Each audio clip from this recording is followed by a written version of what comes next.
Okay, I think we're ready to start as people are joining the webinar. So good morning, everyone, and welcome to our NISA Summer Economic Forum. For those of you who don't know me, I'm David Aikman.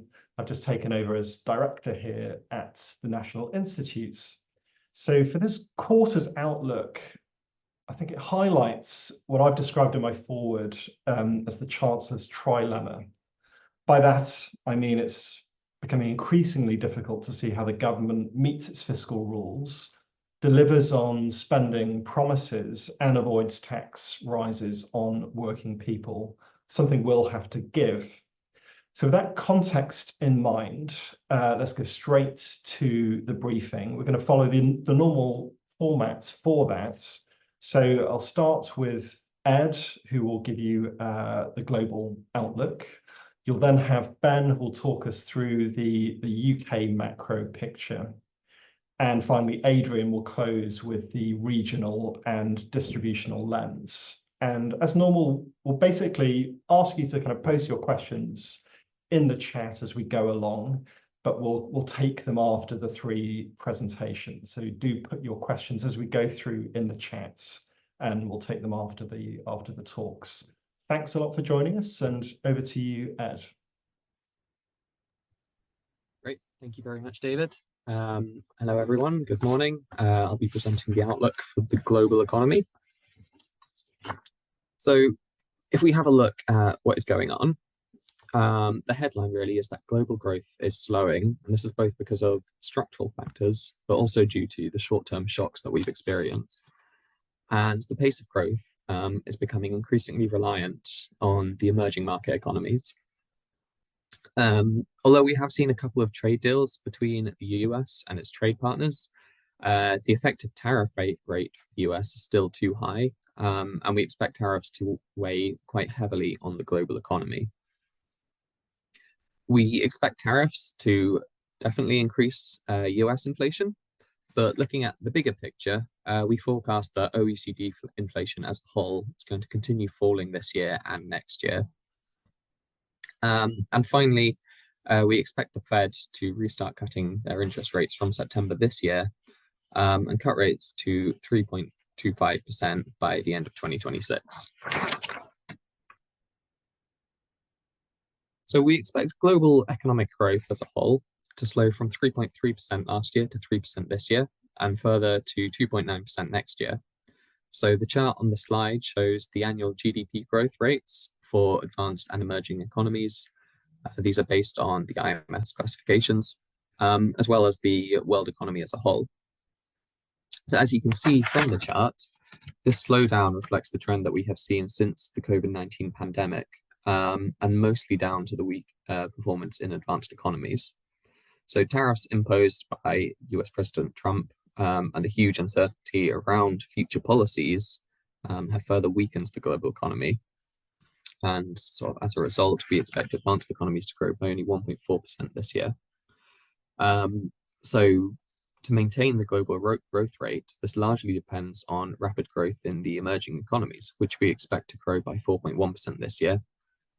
The main drivers of this relatively higher growth are China and India. These two countries account for more than a quarter of the global GDP. However, as these two economies develop and get closer to the frontier, the growth rate will start to slow, and so that will slow down the global economy. So as a result, looking a bit further afield, we forecast a medium-term slowdown of the global economy from a pre-pandemic average growth rate of 3.4% to 2.6% over the medium term. So if we look a bit closer at the advanced economies, this chart shows the GDP growth in the United States, in the Euro area, in a longer term perspective. So specifically, the red line shows the US GDP growth, the grey line shows the Euro area growth, and the black line is the average. So as you can see from the chart, the US has really been driving the growth since the global financial crisis. It's been above. However, we expect this US economic growth to slow this year to 1.6% from about 2.5% over the last couple of years.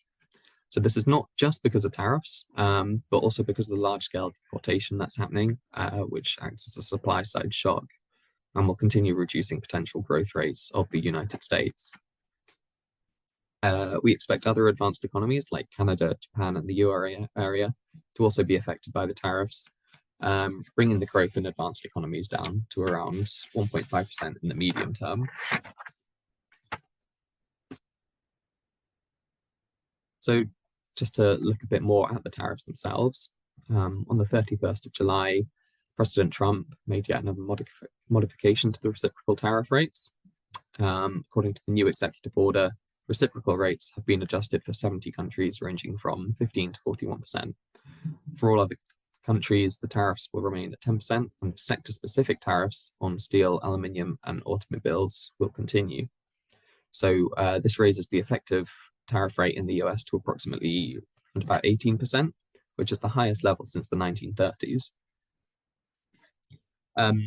We have seen some countries, such as the UK, Japan, and the EU, secure trade deals with the United States. And these trade deals will involve significant tariffs. So the tariffs are still remaining, they're just not as bad as they would have been.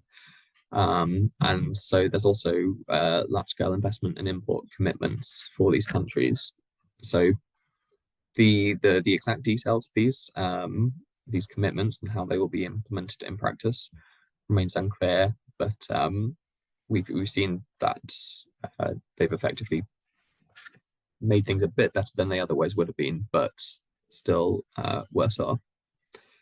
So it's also important to reiterate that tariffs are harmful both for the US residents and for the rest of the world. So for the US themselves, the tariffs work as a supply side shock, raising prices and reducing output in the medium term.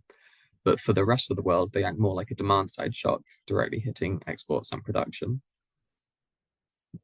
So we've simulated the effects of the tariffs, and our simulations show that compared to the baseline scenario, so without any tariffs at all, the world economy would be around 1.3% smaller by the end of this decade. So if we have a look at the risks around the forecast, unfortunately, the risks are primarily on the downside due to potential new tariffs and retaliations from other countries. And indeed, since we produced the forecast, we've already seen some of these start to materialize in tariffs that have been added to India and Switzerland. But despite this, there's still smaller but important upside risks coming mainly through trade agreements and faster resolutions of the wars in the Middle East and in Ukraine. The chart on the right side shows our revisions for 2025 growth forecasts from last year. For the major economies, as you can see, the growth rates were revised downwards for almost all major economies, including the Euro area and Japan. For both, we expect growth to remain lower than 1%, while we expect the US growth to be 1.6%. One exception, as you can see from the chart, of the downside revision is China, in which large-scale fiscal and monetary stimulus, as well as a front-loaded import surge in the US, has kept growth prospects quite strong for this year. So overall, we expect the Chinese economy to grow by 5% this year before slowing to 4.4% next year. We turn to look at inflation. We expect tariffs to have a strong positive effect on the US inflation, but effects on inflation in other countries are less clear.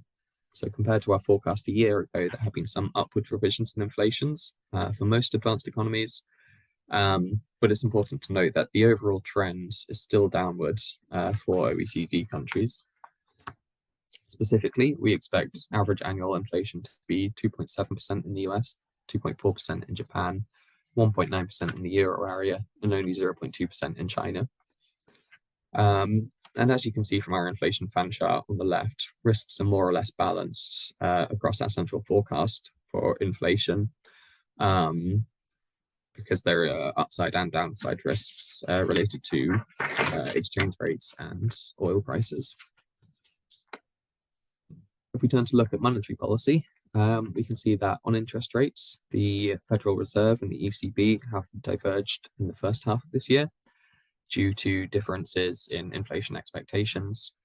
We think that interest rate cuts have come to an end for the ECB, but we expect 2 further cuts from the Fed this year, followed by reductions next year as well.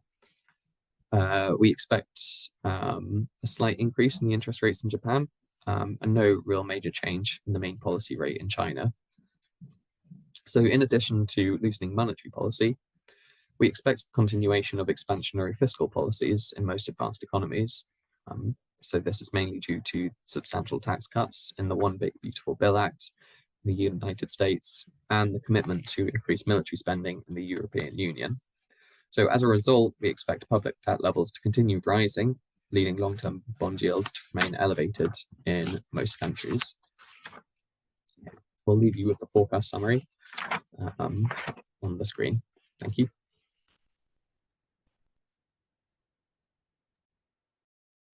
Thank you very much, Ed. So let's pass straight to Ben. Right, thanks, Ed, and thanks, David. So now we're going to cover the outlook for the UK economy. And just to take a look at our key messages, the UK enters the second half of this year confronting a quite modest growth outlook and with some stubborn inflationary pressures.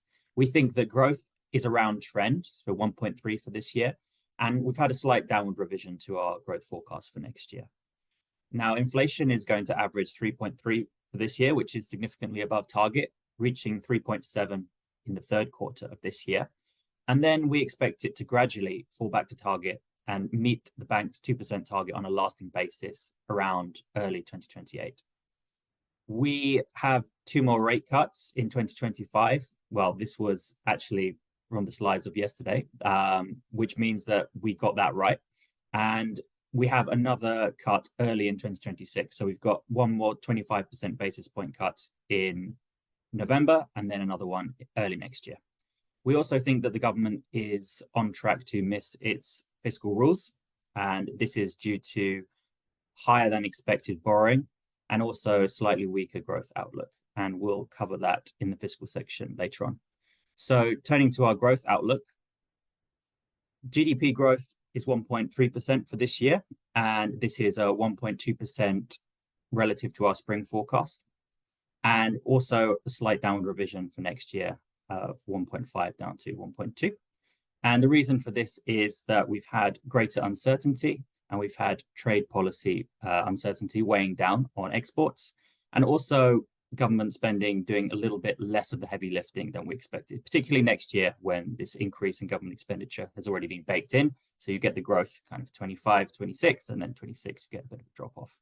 Now, over the forecast horizon, we think that we're pretty close to our trend rate of growth, which is 1.25%. But as you can see from our fan here, there's a significant skew. And on the downside, you can see that the solid red bar is actually below our mode forecast. So here, the reasons for this is that we've got acute fiscal problems. So that's also weighing down and it's creating uncertainty. On top of that, we've got ongoing political uncertainty in the world due to geopolitical conflicts in the Middle East and Ukraine. And on top of that, there's also a lot of uncertainty around tariffs as well. And we can see the breakdown of this GDP components. If we turn to the next slide, we have our breakdown on the demand side. So you can see that this year, net trade, which is the blue bar, is weighing down quite heavily on GDP growth. And this is driven by some uncertainty in trade policy. And on top of that, we have got a bit of a rebound in business investment, which is the gray bar. Now, this is due to sort of poor performance at the end of last year, but it's also due to some surveys. If you look at some CFO surveys, apparently the UK is actually a desirable place to invest and has moved up the list. On top of that, capital expenditure intentions have also risen as well. And therefore, we've actually had a sort of positive outlook for business investment this year. And you can see in the pink, government spending is doing some of the heavy lifting, but in 2026, that drops off quite substantially. And next year, private consumption is actually driving most of the growth. So the growth that we have next year is mostly going to be driven by consumption, and this is due to strong real earnings growth, which we expect to last to the end of this year and into early next year. So for our inflation outlook, as I said, we expect inflation to rise to 3.3% or stay at 3.3% for this year, rising to 3.7% in the third quarter. And we expect that inflation actually to remain elevated for the first half of next year also, just gradually falling in the second half of 2026, and then returning to the 2% target on a lasting basis by 2028. Now, the reason for this is we've had upward pressure on prices. This is partly due to pass-through of the increase in the national living wage and also due to national insurance contributions as well. So we do think there are some upside risks, as you can see by our skew here. Our black line is below our sort of red fan chart here in the middle. So part of this reason is if you look at inflation expectations, both business and consumer expectations, they've remained solidly above 3% for the last quarter or so, which means that 1 year ahead inflation expectations are significantly above target. On top of this, there are still some risks from tariffs. These could go potentially either way.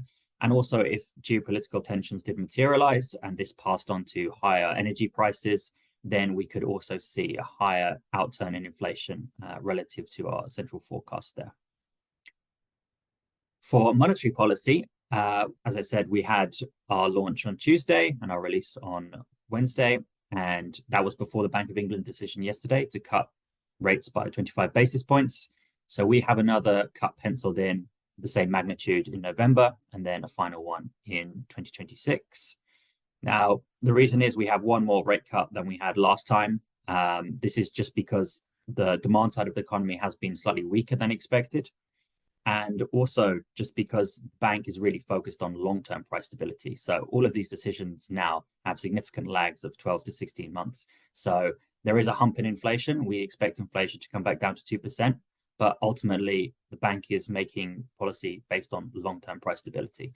And that's why we expect them to continue their gradual easing of 1 cut per quarter, as they've been doing through this unwinding cycle. There is some risk, obviously, to this path. If there were more risks to inflation that were to materialize on the upside, then it would mean that policy would have to remain tighter for longer. So essentially, rather than having an extra cut in the next quarter and the next quarter, they may just hold off slightly if there is upward pressure on prices materializing beyond what we've expected from this inflation hump. With regards to the labour market paints a bit of an interesting picture at the moment. So vacancies have been falling for quite some time now, consecutively, I think almost 33 months, falling. Unemployment has ticked up slightly as well to 4.7%. However, this has mainly been driven by outflows from inactivity. So some people who are previously inactive have come back into the labour market and are looking for work and haven't found work. So this has created some upward pressure on the unemployment rate. Meanwhile, employment rate's still increasing, still growing slightly. And the labour market, if you actually look by historical standards, is still relatively tight. It's just that we were coming from an extremely high position in 2022, 2023. So we think that the labour market is gradually moving into balance. And as a result, we think that wage inflation will also moderate as well. So we expect unemployment to average around 4.6% this year, which is very close to our U-star of 4.5%. And with regards to wage inflation has still been very stubborn and very high. Part of that's been mechanical insofar that you've had the national living wage increases on top of compressed differentials at the bottom as well. But if you take a look at annual pay settlements, those are gradually starting to tail off. And as a result, we also think that average weekly earnings are also going to gradually moderate as well towards the end of this year, reaching around 3.5%. But as a result, we still think there is strong real earnings growth baked in for this year. And we expect this to fall to around 3.9% in 2026 and 3.6% in 2027, which is slightly above what the bank forecasts. But as a result, there is still some real earnings growth into next year, albeit much more modest than this year. So onto the fiscal outlook. We said in May that the government is not on track to meet its stability rule, and that's something that we still stand by. The difficulty here is that the Chancellor is facing a bit of a difficult trilemma, as David mentioned earlier, which is it's going to be essentially impossible to not raise taxes, not change spending, and abide by the manifesto pledges of not raising taxes on working people. Now, the reason for this is that We have a slightly lower growth outlook relative to the OBR. And we also have a slightly more pessimistic view on tax revenues as well.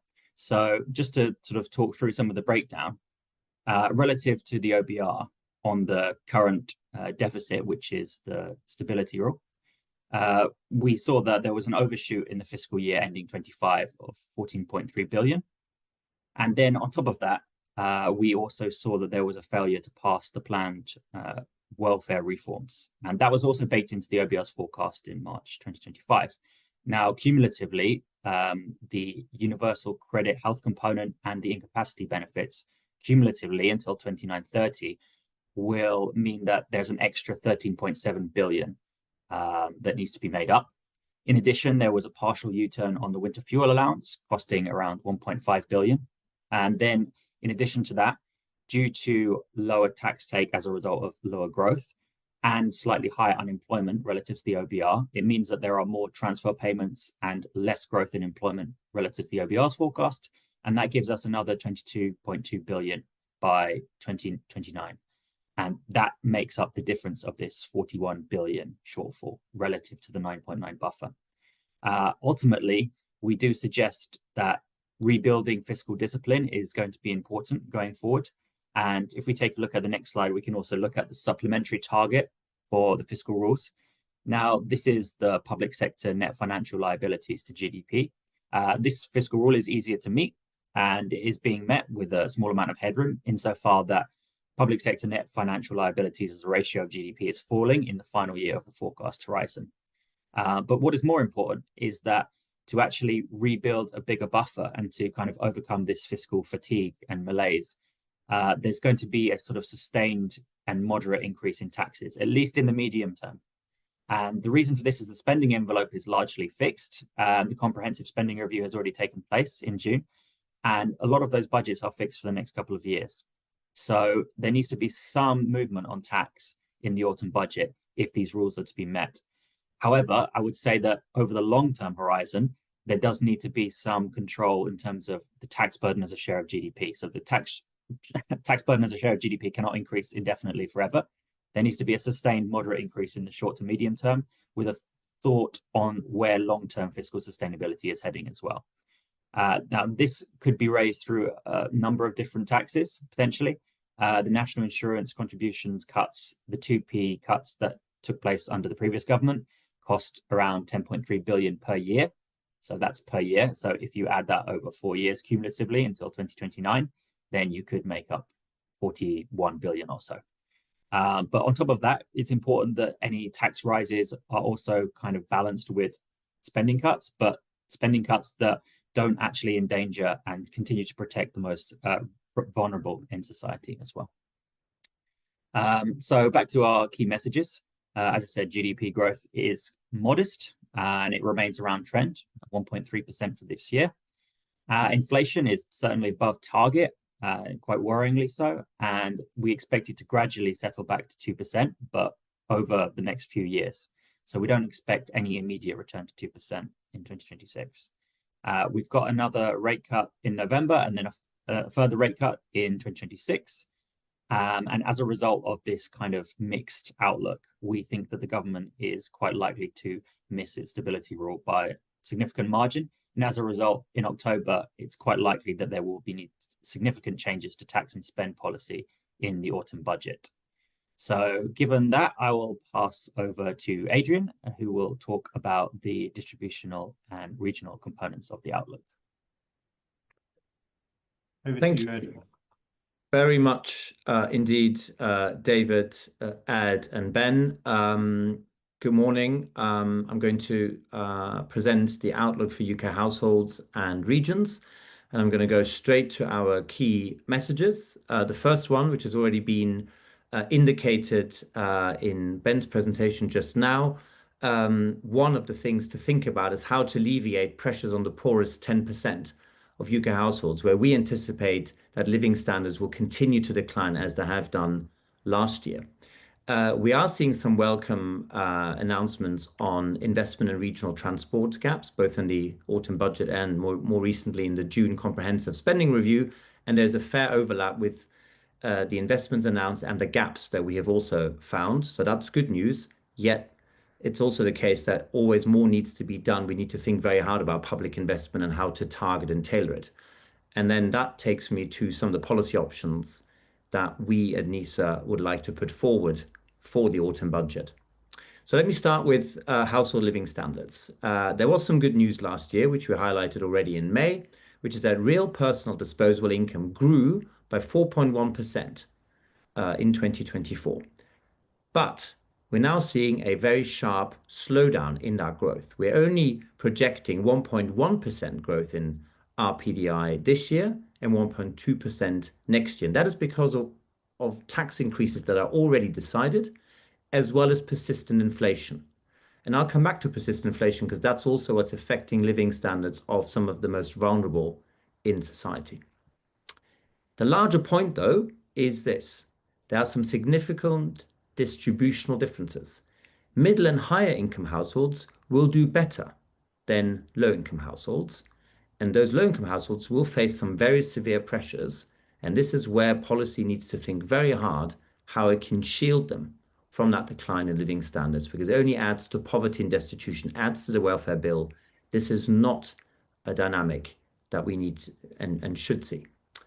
So just to highlight on this table really what's happening to households in the bottom income decile. So we're talking 2.8 million households, because we've got about 28 million households in total. So 10% of that is 2.8 in the lowest income decile. Last year, compared to the year before, they saw a decline of at least 1.3% in their living standards. That's after we factor in housing costs. And that's important because we have to account for household composition and housing costs to really get a sense of what's then left.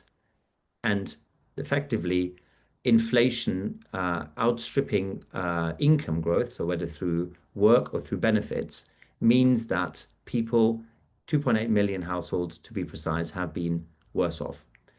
Now, the really worrying thing is that this isn't just a one-off. Those same households, the poorest 10% in the country, are some 10% below where they were prior to the pandemic. So compared with 2019, 2020, before COVID hit, there's still some 10% shortfall in their living standards. So these households have had it really, really hard. And we need to think how we can address that as a country. The other thing to highlight on this is that we used to have the called the squeezed middle. In other words, deciles 2 to 4, 2 to 5 really struggling. Well, actually, in the last year or so, they've been doing a bit better. So we might say the squeezed middle are squeezed no longer, at least on the evidence of the last year or so. Again, that's encouraging news, but it's really worrying what's happening to the poorest 10%. Now, going forward, we're projecting that things are not going to get easier. They're going to get harder. And that is for essentially 3 reasons. One is, yes, the increase in national minimum wage and living wage is, of course, welcome for people in low-paid jobs. We've always welcomed this also because it creates incentives to take up work.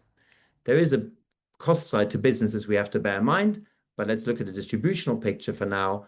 That's good news. But people in low-paid employment often have very precarious jobs and also much more volatile hours. So they don't necessarily get the full benefit of an increase in national minimum wage and living wage. Secondly, the freezing of personal tax allowance since 2021 at £12,570 means that more and more low-income households are being dragged into paying income tax.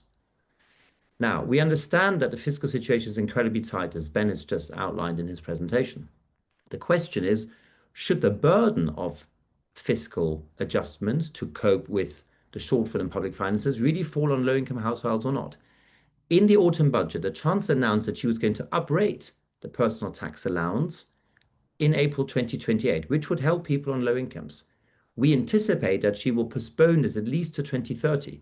We understand the fiscal argument, but there is a distributional side. And again, as a country, we need to think very hard, is that where we want the adjustment to fall or not?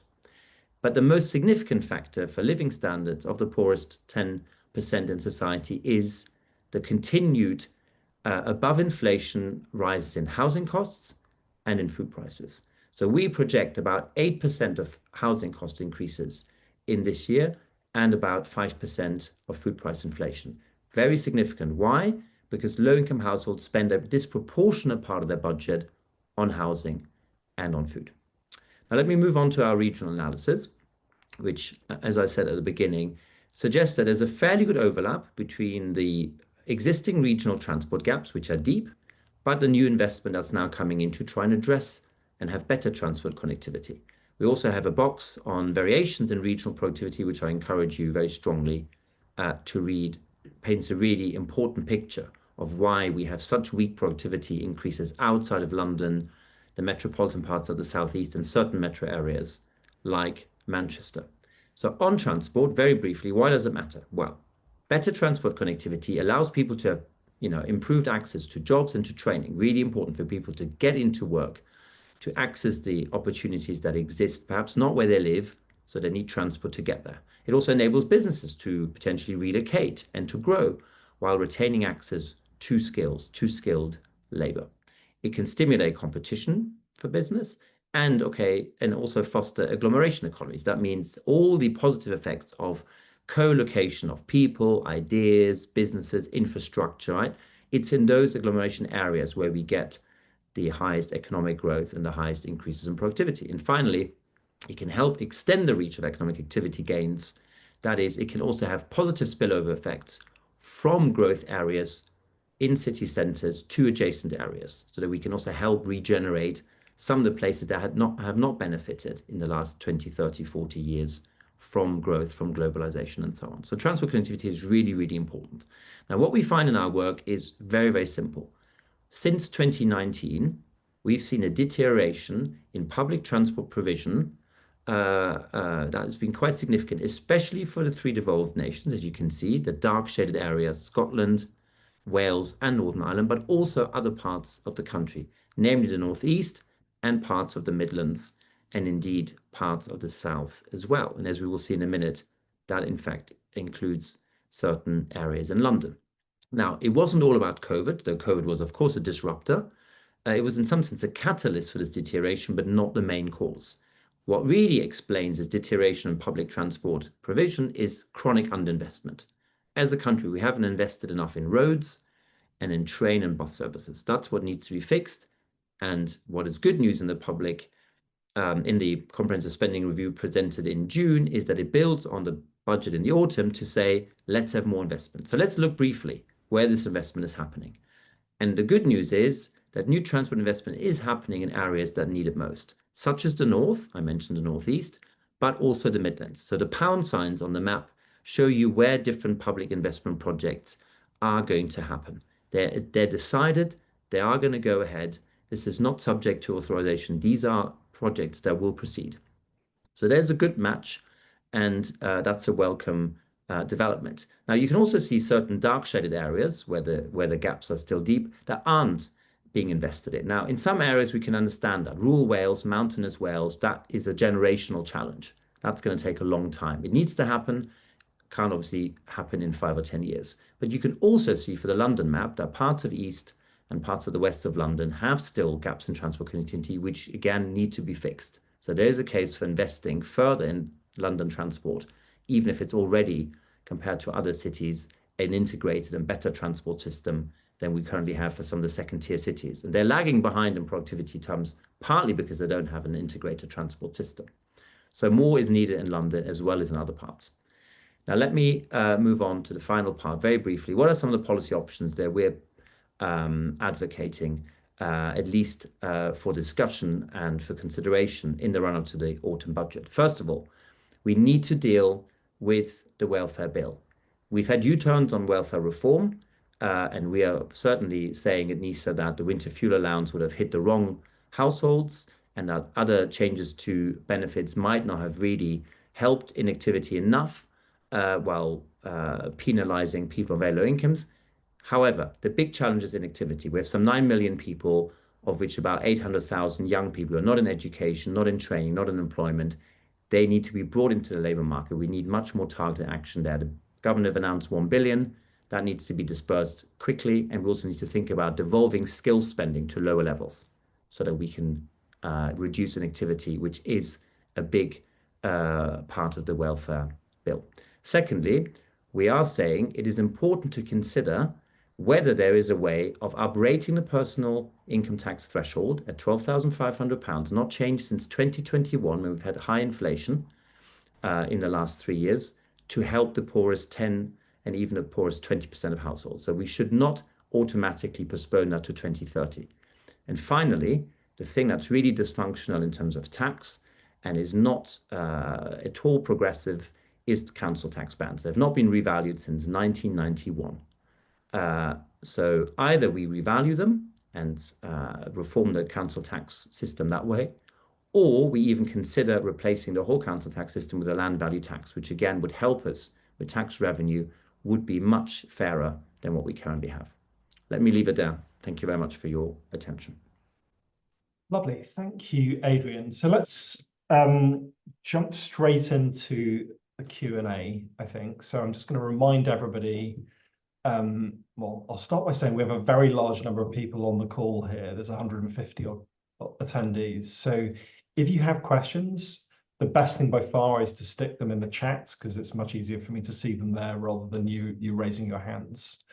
Now, I'm actually going to start with one myself, which is just a clarification, and it's for you, Ben. You know, we have the Bank of England's monetary policy report published yesterday. Obviously, you guys closed the forecast before that. Perhaps you could just give the audience a summary, a kind of a headline summary of like how our outlook compares to what the bank put out yesterday. Yeah, absolutely, David. Thank you. So yeah, the Bank of England made their announcement yesterday of a 25% basis points cut down to 4%, and they also released their most recent monetary policy report. Now, in that, they have their forecast for inflation and for GDP as well. Now, our inflation forecast is actually remarkably similar to the banks. They actually reached the 2% target in 2027 Q2, and then it remains at target on a lasting basis thereafter. We reach it slightly later. We reach it in 2028 Q1, and that is a very gentle sort of drop off. So the bank reaches target ever so slightly faster than us, but it's a very, very small difference. So on our actual growth outlook, we're very similar to the bank actually up until about 2027, after which the bank's growth actually picks up quite substantially and sort of recovers to around 1.7%, whereas our growth stays at around 1.25% trend into 2028, 2029. And that difference is actually meaning that if you look at nominal GDP growth, the bank actually has a slightly larger nominal share of GDP because our inflation forecasts are essentially the same, but the real growth forecast for the bank is slightly larger towards the end of the forecast horizon.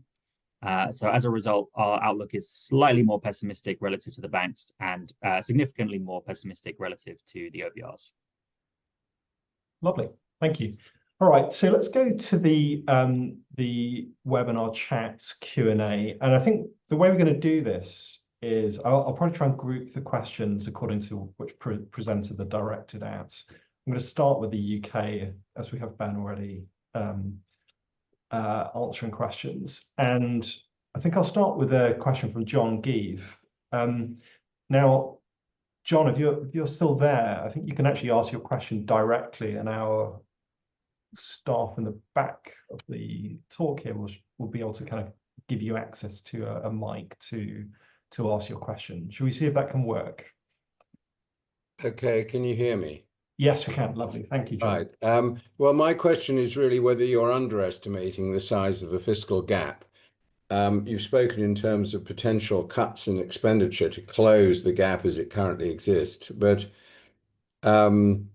in my view, the plans are already undeliverable in terms of cuts to basic public services. So my feeling is we're back in the world on expenditure planning that I remember very well, where the first year is realistic, but the second year is aspirational from a Treasury point of view, and it's setting the baseline for further negotiations. So that's just a question. Do you recognize that, or do you think actually we should be able to hold to current plans and even cut spending a bit to help close the gap? Thanks, John. Ben, do you want to stab at that? Yeah, well, I think as with any kind of fiscal event, there's always a combination of changes to spending and taxation. It's very rare that just tax alone is doing all the work or just spending is doing all the work. And it is going to be some combination of those two, which kind of finds a fair middle ground, I think. So ultimately, yeah, these spending paths, they are maybe aspirational when you get a few years out, but the comprehensive spending review, it was the first kind of multi-year spending review, in a substantial amount of time. And in addition to that, given that those envelopes have been set, you would expect them to be largely met, at least in the medium term. That being said, this kind of planned welfare reform that was baked into the OBR's forecast, that has obviously since not materialized. It is something that they're going to have to revisit at some point because the welfare bill has increased quite substantially. And while we do think that there does probably need to be a modest and sustained increase in taxes, at least in the medium term, to cover some of these costs, ultimately, the tax burden as a share of GDP cannot rise indefinitely. It does have to stabilize at some point or potentially even fall. So I would say that there is a sort of careful balancing act to sort of navigate over the next few years. And it is going to be a combination of spending cuts and probably tax increases. I think the question is, whether the manifesto pledges are broken and to what extent they're happy to do that. But that's going to be a question for the Chancellor in the autumn. Thank you, Ben. I should say we also have Stephen Millard on the call as well. So Stephen, if you want to come in on any of these, you just let me know, okay? All right, next question. We've got a couple that are very similar and they're about kind of productivity growth assumptions. I think I'm going to ask George Koutsoumanis. George, I hope I'm pronouncing your surname okay. Feel free to ask your question about productivity growth and how we compare to the OBR. Hello, can you hear me all right? Yes. Yes, okay, that's good. Thank you so much for the presentation. Very interesting as usual.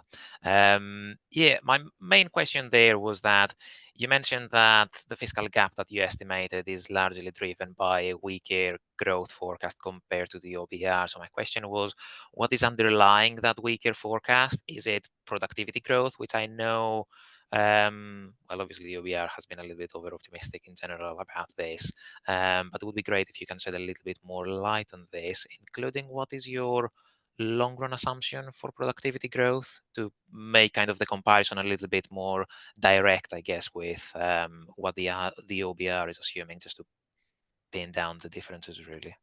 Thank you. Yeah, thanks for that question, George. I mean, I would maybe sort of reframe the question and turn it on its head, and maybe you could ask why the OBR is so optimistic and rather than why we're so pessimistic. Because fundamentally, if we look at the economy, I'm not sure that 1.9% is that realistic for the next 5 years. And the OBR's average growth for the forecast horizon is actually 1.8, reaching 1.9 next year. So I would sort of frame it in the terms of they need to bring more evidence to the table that brings us up to 1.9 rather than us having to justify 1.2, which is pretty much in line with historical standard. And I think that's pretty much well reflected by our productivity assumptions. There's been a significant degree of uncertainty as well.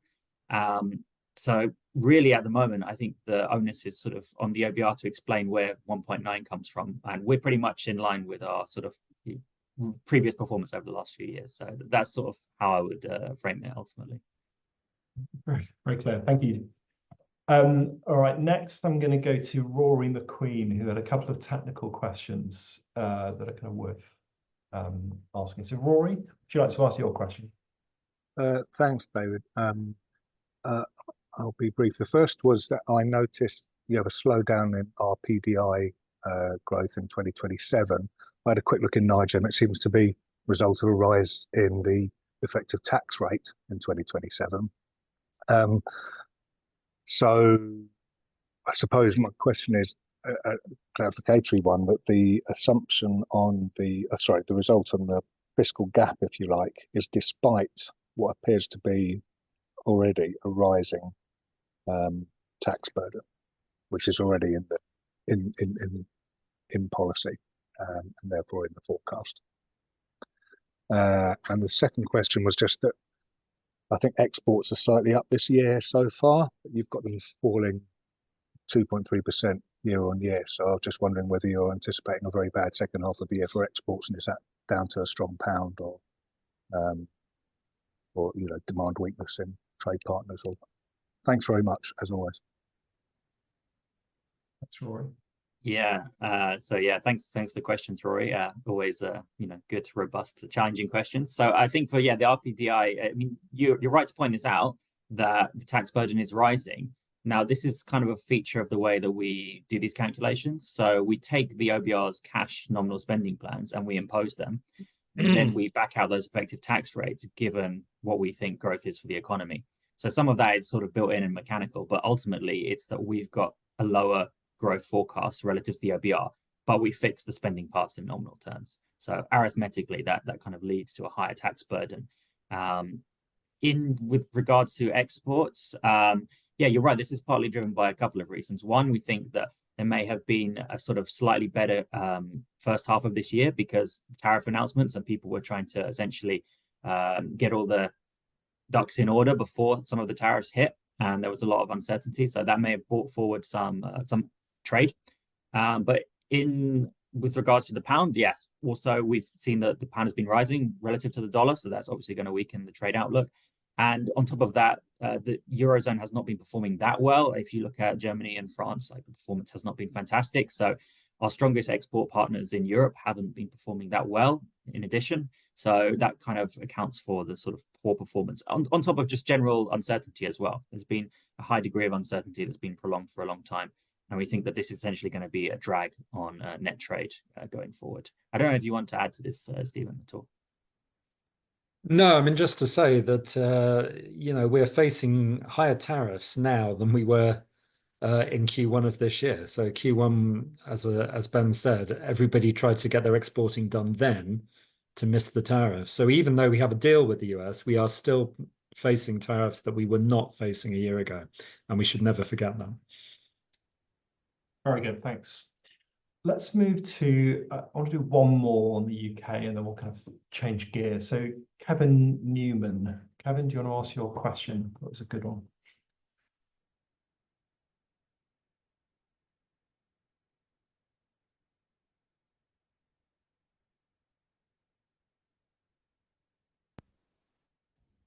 Kevin, are you there?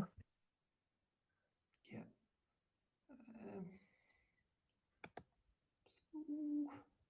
Sorry, just a moment. Not at all. Oops. So we can hear you whenever you want to ask. Okay. Is that better? Yeah, loud and clear. Okay, sorry about that. Thank you.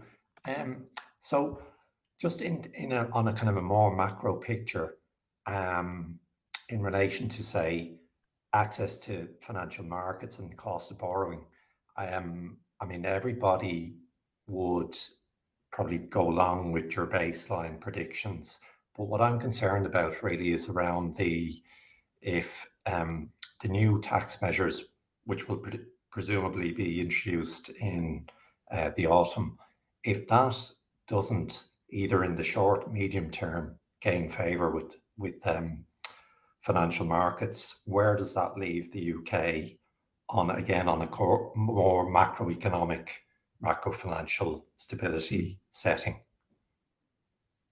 That's a very good question. I don't know whether I'm explaining properly there now.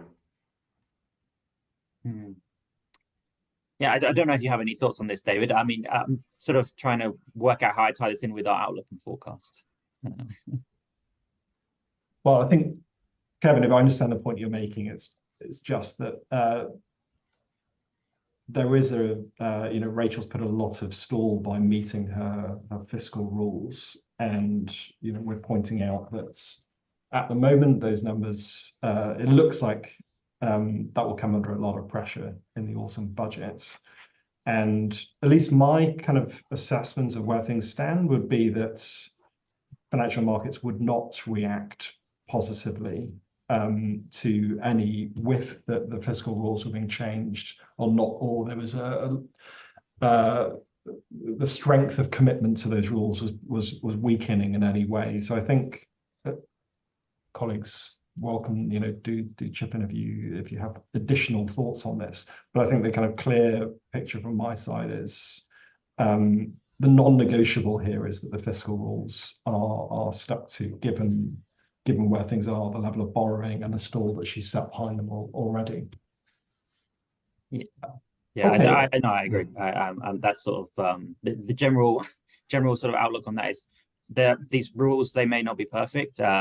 There's no set of perfect fiscal rules, but I think just given the credibility perspective and given the need to sort of show some fiscal discipline to just kind of overcome the malaise of the last 12 months, it's kind of important to, it doesn't matter if this target is arbitrary, and it is arbitrary and it's not perfect, but if you just consistently set yourself a target and consistently meet it, then it does do wonders in terms of building up credibility, and then that kind of bodes well with the markets. And I think essentially that makes life a lot easier. I think, yeah, potentially changing them again it would actually not be well received, given that they've only been changed sort of less than 12 months ago. So that's sort of how I would sort of tie it in with our forecast. The answer would not be you're not meeting the rules, so loosen them again. I don't think that would be the right decision. All right. Very good, thank you. Let's move to the regional and distributional side, if that's okay. So some questions for you, Adrian. I think I might start with a question from Chris Davey. Chris, if you're on the line, you can ask your question.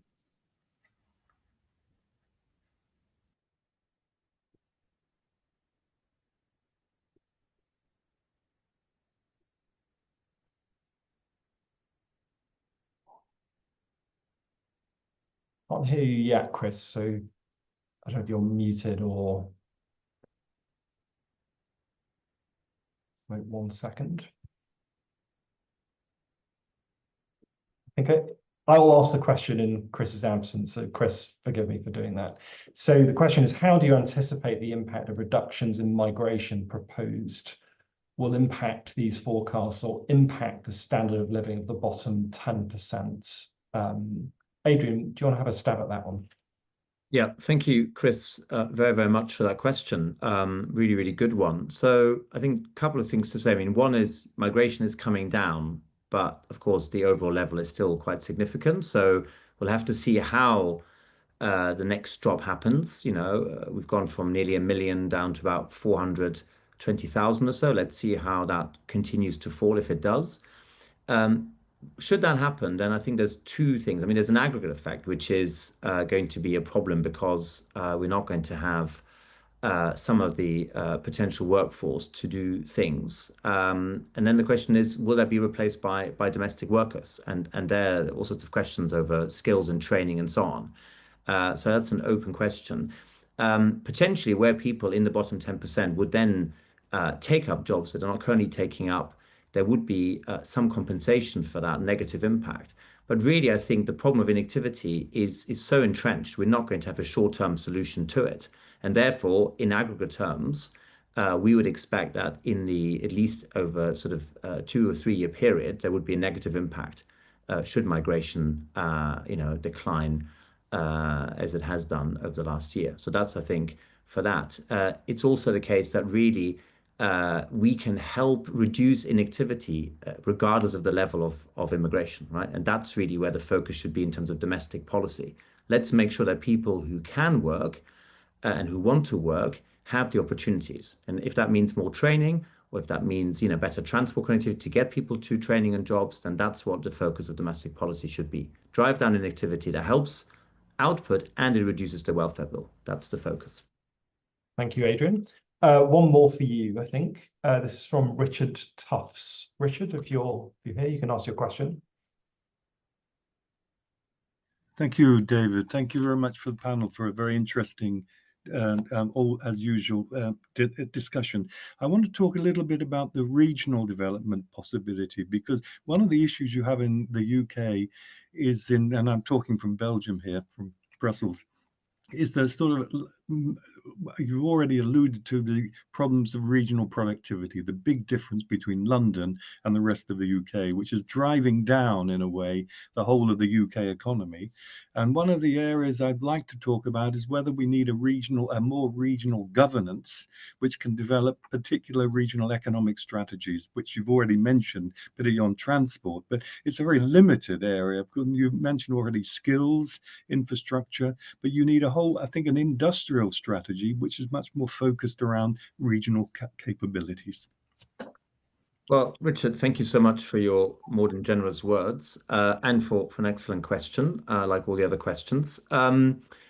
Look, absolutely, this isn't about a single policy area. In fact, we've always made the point that we need to break out of policy silos and have better coordination at all levels, whether it's at the central level in Westminster and Whitehall, or indeed the central level connected with lower tiers, and then also at lower tiers, where the city regions, devolved administrations, and indeed local government. So there's a question of joining things up, coordination. In fact, we've just put out an occasional paper together with our colleagues at the Productivity Institute, where there's some really, really excellent contributions on the questions of economic regional governance. And really the key point here is that there's fragmentation at the center as well as at other levels. We need to address the fragmentation. We need better coordination and more joined up policies in order to address these deep regional differences. So this isn't about a single policy, it's about joining up transport with housing, with skills, and indeed with industrial policy. We welcome the industrial strategy white paper, which is a huge improvement on the green paper. It does have the place-based focus, which again is the right thing. Now we need to see two things. We need to see policy action, not just a white paper, but actually doing things, whether it's defense spending or whether it's other forms like R&D investment and so on. And then we also need to see really those changes to governance, make sure that we overcome fragmentation. And that means rewiring the state centrally as well as at other levels. It's a key priority. I think the government have recognized it. What we now want to see is action and delivery over the next 2 or 3 years. Otherwise, we'll be in the same position come the next election. Lovely. Okay, I want to turn, we've only got a couple of minutes left, but turn to some international questions. I think I'll ask Matt Clark. Matt, if you're on the line, I think you had a good question about the impact of tariffs on the US and the non-US. Would you like to ask?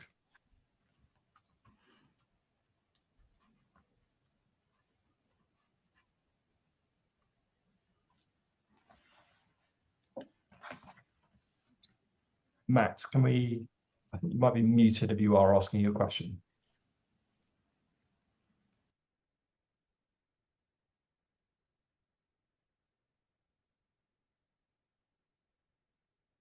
All right, I'm going to ask just in the interest of time, so forgive me for that, Matt.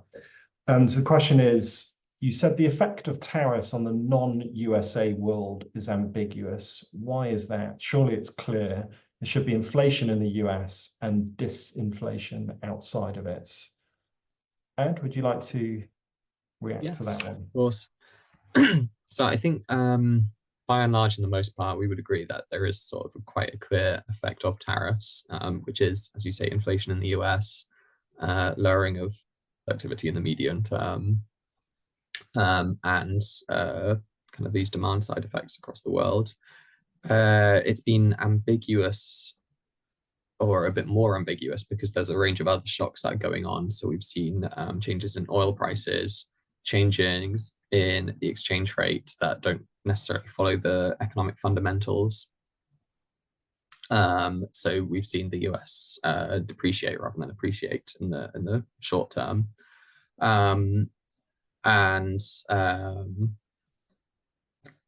This has all contributed to a bit more uncertainty and a bit more ambiguity, as well as, I would say, because the tariffs are different across different countries, and there's relative effects. So because of differences in who your trade partners are, country by country, the effect could be more ambiguous. But I'd like to kind of clarify that by saying perhaps not ambiguous, a bit more uncertain. We still think the effects are going to go in a very specific direction. Lovely. And I think the very last question, I'm afraid there's lots of very good questions here, but I'm going to give the floor at the very end to the first question we had. So this is John Fitzgerald. John, are you there, and would you like to ask your question? Thank you. The dollar has fallen very significantly relative to sterling and the euro since January, and this would impact on trade with the US even without tariffs. Where do you see the dollar exchange rate moving over the next 18 months, especially given the rising indebtedness in the US? Yeah, thank you. Great question. I mean, so the economic fundamentals of tariffs would suggest that there would be an appreciation of the dollar. And so what we expect in sort of the long run, as the fundamentals start to bite, as US demand for foreign currencies declines and vice versa, there would be an appreciation. But in the short term, we've seen all of these shocks. So we've seen uncertainty and we've seen institutional erosion. In particular, it's important to talk about the threats to the Fed's credibility, which have had a big impact on the trust in the dollar and have led to this sort of short-term divergence and volatility and recent depreciation. So if we take all things equal and say there's not going to be any more shocks, we would say there's probably not going to be any more depreciation and possible appreciation coming in the sort of medium to long term. But further shocks could very easily materialize and knock this off course. Now, in terms of sort of the Fed's credibility and the interest rate path, sorry, this is tying it into another question I saw in the chat, but I think it's important to say that we have a clear path for where we think the Fed's going to go. So we've got 2 cuts this year, 3 next year, resting on a long-term rate of 3.2%. And there are possibilities that President Trump could have more of an active involvement in monetary policy and knock this off this path. But we do think that if he tries to sort of knock it off the path too much, and if he tries to propose something that's quite unreasonable, the bond markets would react and sort of force its hand and put a bit more pressure on him. So we think, sort of based on interest rates, how they're going, that sets a path for exchange rates. Thank you. Lovely. All right, I want to respect everyone's time, and we're on the hour, a couple of minutes over, in fact. So I'm going to pause and stop here. Sorry if we didn't get through to your questions, but I really appreciate you all joining and for engaging so fully in this. Enjoy the rest of your Fridays, and we will see you in a quarter's time. Thank you very much.